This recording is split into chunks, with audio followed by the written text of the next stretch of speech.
सभी को Ram Ram. Hello, welcome back to my channel. आज हम स्पीच एक्सरसाइजेस के बारे में बात करेंगे। मैं काफ़ी टाइम बाद वीडियो बना रहा हूँ, लेकिन मैं होप करता हूँ कि आप सब लोग इसको सपोर्ट करेंगे, इस इनिशिएटिव को। तो आज हम स्पीच एक्सरसाइजेस के बारे में बात करेंगे और जानेंगे कि स्पीच एक्सरसाइजेस होते क्या हैं। बेसिकली वो एक्सरसाइजेस जिससे हम हमारे स्पीच मसल्स को ट्रेन करते हैं in order to solve our speech problems that we face on a daily basis are called speech exercises. इनका सबसे बड़ा फायदा क्या है कि हमारे फेशियल मसल्स को ये लोग ट्रेन करते हैं। ठीक है, हमारा जो टंग हो गया, हमारे फेशियल मसल्स हो गए, पर्टिकुलर अल्फाबेट के अकॉर्डिंग भी स्पीच एक्सरसाइजेस होते हैं। ये सब करने से हमें जो डेली बेसिस पे प्रॉब्लम्स फेस करनी पड़ती है उसका सोल्यूशन हमें मिल जाता है। सेकेंडली, जो हमें कुछ कुछ अक्षरों में ब्लॉकेजेस होते हैं, जैसे हम सब लोग जब भी बाहर बात करने जाते हैं तब हमें समझ में आता है कि हम कुछ ऐसे अल्फाबेट्स होते हैं जिसको हम ठीक से नहीं बोल पाते हैं। वो एंजाइटी की वजह से हो या नर्वसनेस की वजह से हो या जो भी हो, लेकिन ये एक प्रॉब्लम हमें हमेशा फेस करनी होती है। तो स्पीच एक्सरसाइजेस इन सब प्रॉब्लम्स को भी हेल्प करता है अच्छे से सॉल्व करने के लिए। और कहीं ना कहीं जब आप एक डेली रूटीन में इसको अपने अंदर बांध लेते हैं ना, आपको एक सेंस ऑफ पर्पस देता है। जैसे अधिकतर जो स्टैमरर्स होते हैं उनके साथ प्रॉब्लम क्या होती है कि उनको समझ नहीं आता कि उन्हें कौन से डायरेक्शन में आगे बढ़ना है। ठीक है, उनको लगता है कि बस थोड़ा-सा ये कर लिया, थोड़ा-सा ये कर लिया, थोड़ा-सा ये कर लिया और कहीं से इन्फॉर्मेशन मिल गई। अब तो यूट्यूब वगैरह इतना सब कुछ पॉपुलर हो गया है, तो ये सब करने से कुछ हो जाएगा, बट अल्टीमेटली कुछ होता नहीं है। ठीक है, क्योंकि आपके पास कोई डायरेक्शन नहीं है। तो मैं ये नहीं कह रहा कि स्पीच एक्सरसाइजेस कर लेने से डायरेक्शन मिल जाएगा, बट एटलीस्ट एक डेली रूटीन का पार्ट बना लेने से आपको एक सेंस ऑफ पर्पस मिलता है। ठीक है, और डेली रूटीन बनने से आपको आपके अंदर डिसिप्लिन भी आता है। और डिसिप्लिन आने से सबसे बड़ा जो फायदा होता है वो ये होता है कि आपका जो हार्ड वर्क होता है या जो भी आपका काम होता है वो एक पर्टिकुलर डायरेक्शन में आपके कंट्रोल्ड में ही आगे बढ़ता है।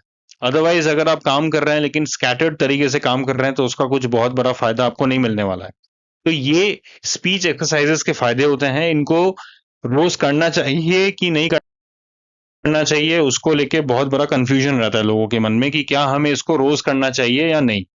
तो इसका एक सीधा सा आंसर अगर मैं आपको दूं तो मैंने 4 साल तक रेगुलरली इसको किया है, रेगुलरली।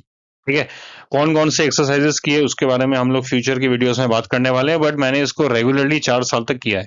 इससे हुआ क्या है, इससे हुआ ये है कि मुझे अब अच्छी खासी कमांड हो गई है हर एक अल्फाबेट के ऊपर। ठीक है, तो ये सवाल पूछा जाता है कि क्या हमें ये रेगुलरली करना चाहिए, मतलब रोज करना चाहिए, या हफ्ते में कितने दिन या कितने घंटे कितने मिनट। तो मेरा ये मानना है कि अगर आप एक एक्सपर्ट हैं या अगर आपने काफ़ी मतलब अपने स्टैमरिंग को कंट्रोल करके रखा है, तो फिर ठीक है, आप एक्सपर्ट हैं। या आप थोड़े से बिगिनर तो नहीं है, आपको थोड़ा बहुत एक्सपीरियंस है, then you can reduce the time to be given for these exercises. ठीक है, अगर आपके पास टाइम नहीं है, अगर आप बिल्कुल भी लाइक आपके पास काफ़ी एक्सपीरियंस नहीं है, तो फिर मैं बोलूँगा कि आपको ये रोज़ करना चाहिए। ठीक है, क्योंकि अगर आप रोज़ नहीं करेंगे तो फिर वो फ्लो में आप आओगे नहीं। फ्लो में नहीं आओगे तो आप ठीक से अल्फ़ाबेट्स को अपने कंफर्ट ज़ोन में बैठ के भी नहीं बोल पाओगे। कंफर्ट ज़ोन में ही नहीं बोल पाओगे तो बाहर नहीं बोल पाओगे। बाहर नहीं बोल पाओगे तो सेल्फ कॉन्फिडेंस आपका पूरी तरीके से बर्बाद हो जाएगा। एंड देन उससे क्या होगा कि आप बाहर कॉन्फिडेंस लूज़ कर दोगे तो आप स्टैमरिंग और ज़्यादा इंक्रीज़ कर दोगे। So make it a point two have discipline while exercising, otherwise it is not worth it. अगर आप रोज़ नहीं कर रहे हैं ना इसको, तो आपका बहुत ज़्यादा फ़ायदा नहीं होगा। After a certain amount of time, जैसे मैंने 4 साल तक किया, उसके बाद मैंने इसको रेगुलर करना बंद कर दिया।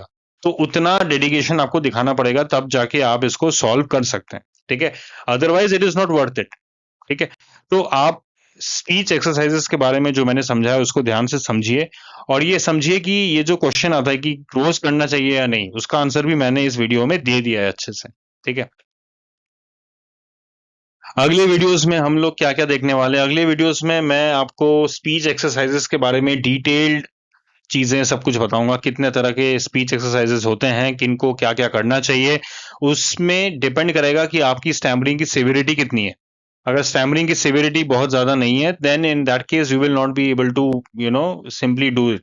ठीक है, और अगर स्टैमरिंग की सिविरिटी कम है तो भी मैं बोलूंगा कि आपको स्पीच एक्सरसाइजेस करने चाहिए। वो आपको एक रूटीन में बांध के रखता है, जो आपके फ्यूचर गोल्स को अचीव करने के लिए भी हेल्प करता है। मैं आप लोगों को इन एक्सरसाइजेस को कैसे इफेक्टिवली करते हैं वो भी सिखाऊंगा। ठीक है। नाउ ऑब्वियसली देखिए, पर्सनलाइज्ड जो सेशंस होते हैं वो यूट्यूब पे नहीं लिए जा सकते। तो अगर किसी को पर्सनलाइज्ड स्पीच थेरेपी के सेशन चाहिए तो है ना, मैं अपना ईमेल आईडी यहाँ पे प्रोवाइड कर रहा हूँ। आप चाहें तो इस ईमेल आईडी पे अपने ईमेल्स भेज सकते हैं और फिर हम वहां से आगे की जो भी प्रोसीजर होगी उसको हम लोग स्टार्ट कर देंगे। ठीक है। तो अगर किसी को मेरे से स्पीच थेरेपी का सेशन चाहिए तो you can write an email to this particular email ID pratyay.95@gmail.com। और बाकी जो चीज़ें होंगी मैं यूट्यूब पे भी शेयर करता रहूँगा, लेकिन सारी चीज़ें क्या होता है कि ये पर्सन टू पर्सन वैरी करता है ना? अब मैं किसी को बोलूँगा कि आप इसको ऐसे बोल दो, तो उसके लिए तो वो काम कर जाएगा। लेकिन एग्ज़ैक्टली क्या प्रॉब्लम है, वो तभी हम समझ पाते हैं जब हम मतलब किसी के साथ पर्सनलाइज़्ड सेशन में बैठते हैं। सो आई होप आपको ये वीडियो अच्छा लगा होगा। अगर अच्छा लगा है तो इस वीडियो को लाइक कीजिए, शेयर कीजिए, चैनल को सब्सक्राइब कीजिए। ऐसे बहुत सारे वीडियोस अभी आने वाले हैं और स्टैमरिंग को हम लोग जड़ से उखाड़ने वाले हैं। स्पीच इम्पेडिमेंट्स को लेके मैं बहुत दिनों से काम कर रहा हूँ एंड आई बिलीव कि इतने एक्सपीरियंस और टेक्निक्स के बाद आई थिंक मुझे लोगों को और ज़्यादा अवेयर करना पड़ेगा इस पर्टिकुलर प्रॉब्लम के बारे में।